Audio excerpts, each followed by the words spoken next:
More severe weather alert coverage now. Crews preparing for potential power outages from this nor'easter. And 12 News reporter Erica Ricci, she is live in Warwick this morning with that part of our coverage. Erica?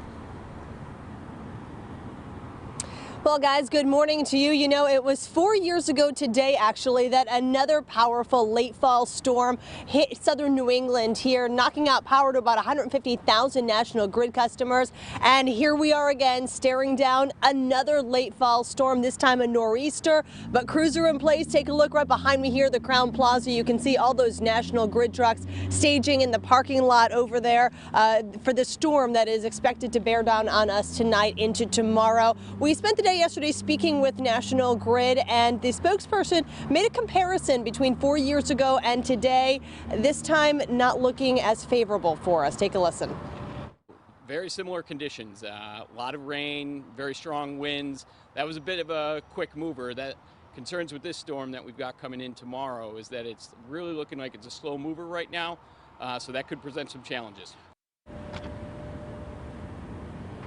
All right, so that was National Grid spokesperson Ted Kresse's assessment of the storm when we spoke with him yesterday. He made that assessment for a couple of reasons. First, the fully foliaged trees. They act like parachutes, and so they catch those strong wind gusts, making them more likely to come down and take down power lines with them. Plus, you add to that several inches of rain that makes the ground soft, and that makes increase the chances of trees coming down and taking power out with it as well. That's why National Grid has crews in place as we speak. We just showed you here at Crown Plaza. They're ready to respond at a moment's notice.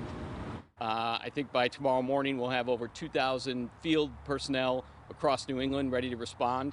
But we'll continue to watch the forecast. We'll see if we need to bring in additional resources.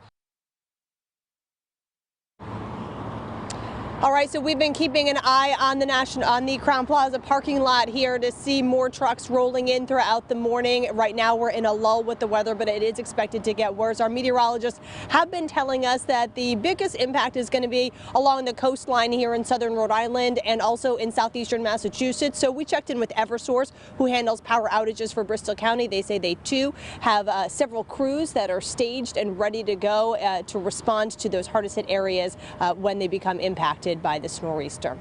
That's the latest live in Warwick this morning. Erica Ricci, 12 News.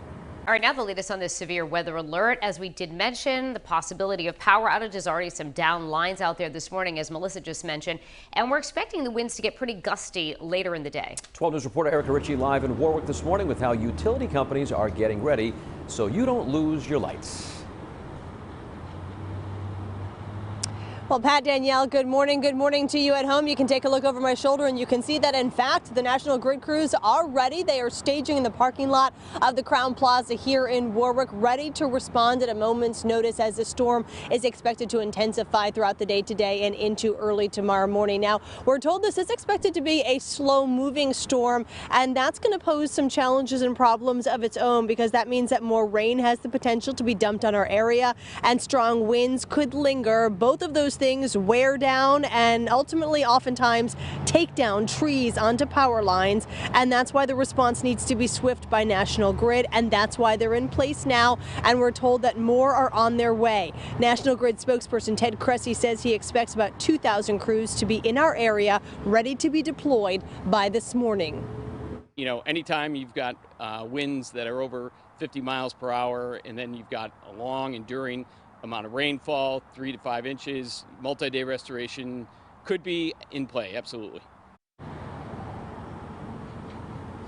All right, so that's something to begin to mentally prepare for, that if the storm is as strong as it could be, it could take several days if you lose power to get it back on. So preparation is key. Obviously, it's going to be a little late to call in the tree companies today and have them begin to trim down the trees on your property.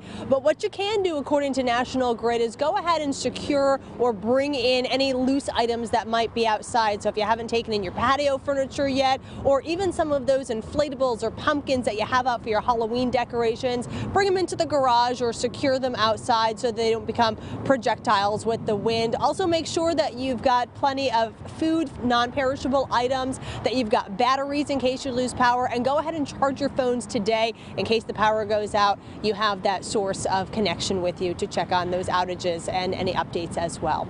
That's the latest live here in Warwick. Erica Ricci, 12 News.